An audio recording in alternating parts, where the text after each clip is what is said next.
नमस्कार, स्वागत है आप सभी का। इंडिया न्यूज देख रहे हैं आप। मैं हूं आपके साथ पराग गुप्ता। शुरुआत करेंगे बुलेटिन की बड़ी खबर के साथ। सबसे पहले बड़ी और अहम जानकारी आपको बता दें।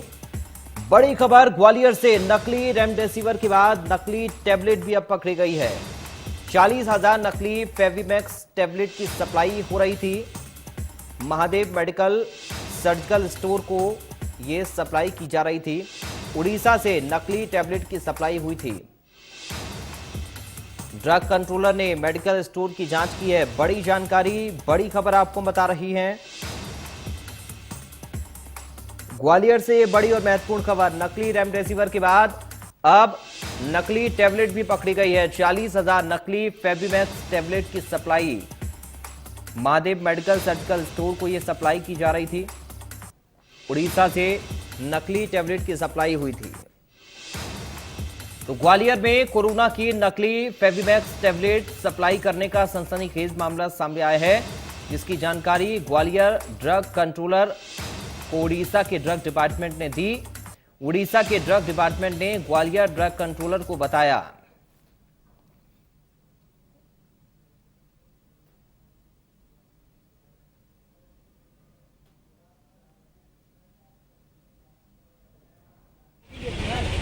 सब के ड्रग कंट्रोल डिपार्टमेंट द्वारा हमारे भोपाल के ड्रग कंट्रोल डिपार्टमेंट को, मध्य प्रदेश के ड्रग कंट्रोल डिपार्टमेंट को जानकारी आई थी कि उड़ीसा की एक फर्म है मेडिलॉयड मेडिकामेंट प्राइवेट लिमिटेड करके, उसने ग्वालियर की Shri Mahadev medical and surgical firm को लगभग 40,000 टैबलेट भेजी हैं अप्रैल के माह में।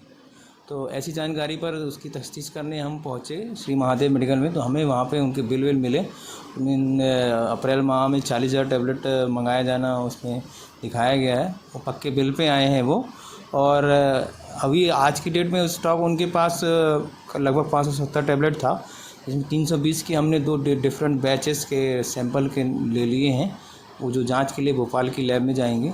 और 250 टैबलेट का को हमने फ्रीज़ कर दिया है। उनको ये डायरेक्शन दिए कि उसको ना तो वो नष्ट करेंगे, ना ही वो डिस्ट्रॉय करेंगे, ना ही बेचेंगे। और उनको स्पष्ट निर्देश दिए गए कि जिन जिन को भी उन्होंने सप्लाई किया है उनको तुरंत सूचना दें कि ये जो सभी संबंधित लोग दवा का विक्रय ना करें, और जितनी भी दवा है उस। हमारे साथ संवाददाता चेतन सेठ जुड़ गए अधिक जानकारी के लिए। चेतन, क्या अपडेट इस पूरे मामले को लेकर है? बिल्कुल पराग, देखिए जिस तरह से दवाई का मामला जो उड़ीसा में आया है कि कोरोना की जो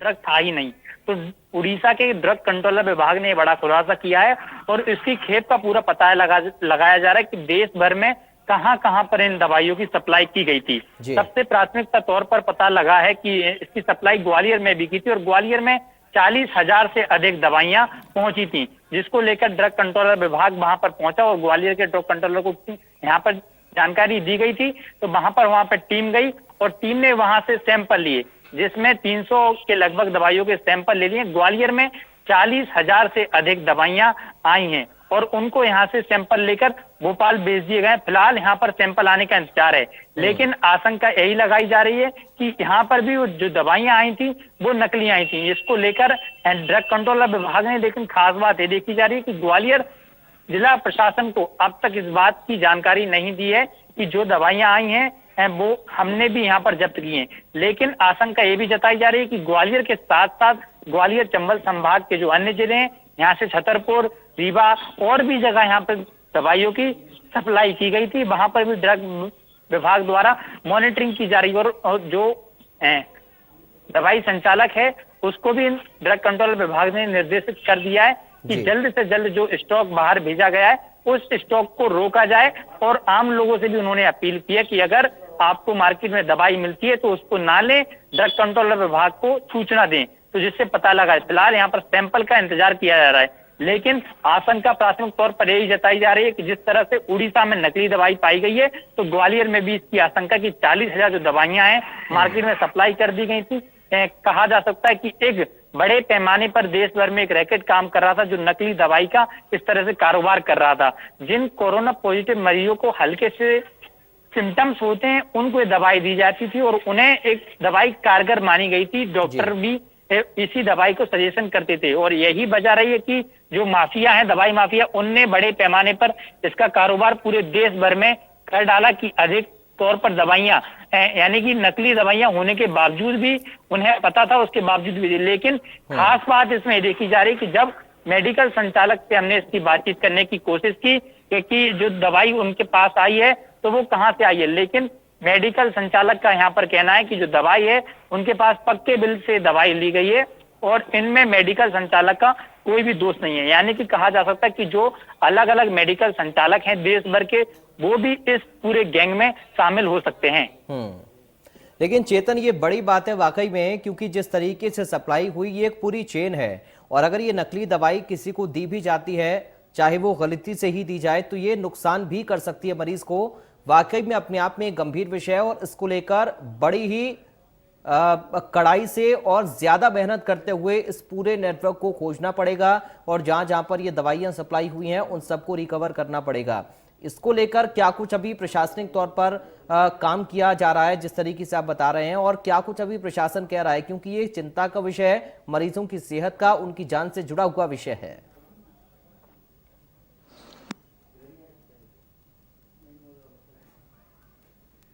है कि इस दवाई से कहा नहीं जा सकता कि मरीज को किसी तरह का नुकसान हुआ है। हो सकता है इस दवाई में किसी भी तरीके का विटामिन दिया गया हो, लेकिन साफ तौर पर कहा जा सकता कि दवाई नकली है, लेकिन ये पुष्टि नहीं की जा सकती कि इस दवाई से मरीज को कोई हानि हुई है।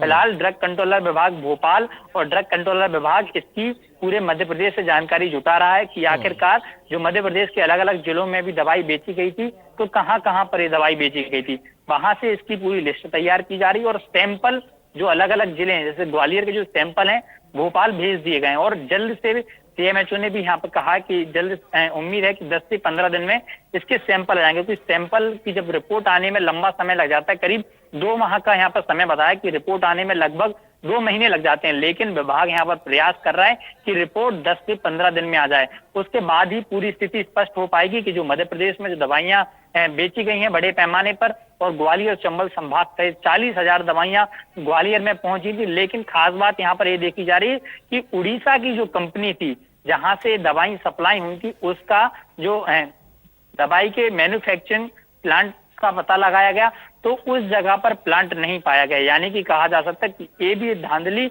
बड़े पैमाने पर हुई है, यानी कि माफियागिरी इसको हम कह सकते हैं। क्योंकि दवाइयों में जिस तरह से देखा जा रहा है कि कोरोना के काल में डॉक्टर से जो दवाइयां सजेशन कर रहे थे कि जो हल्के सिम्टम्स कोरोना मरीज को हैं उनको जल्द रिकवर किया जा सके, लेकिन ऐसे में अब इनकी भी दलाली की देखी गई थी और उसके बावजूद अब नकली दवाई का कारोबार, तो यानी कि कहा जा सकता है कि इसमें कहीं ना कहीं बड़े खुलासे होने की आशंका भी है।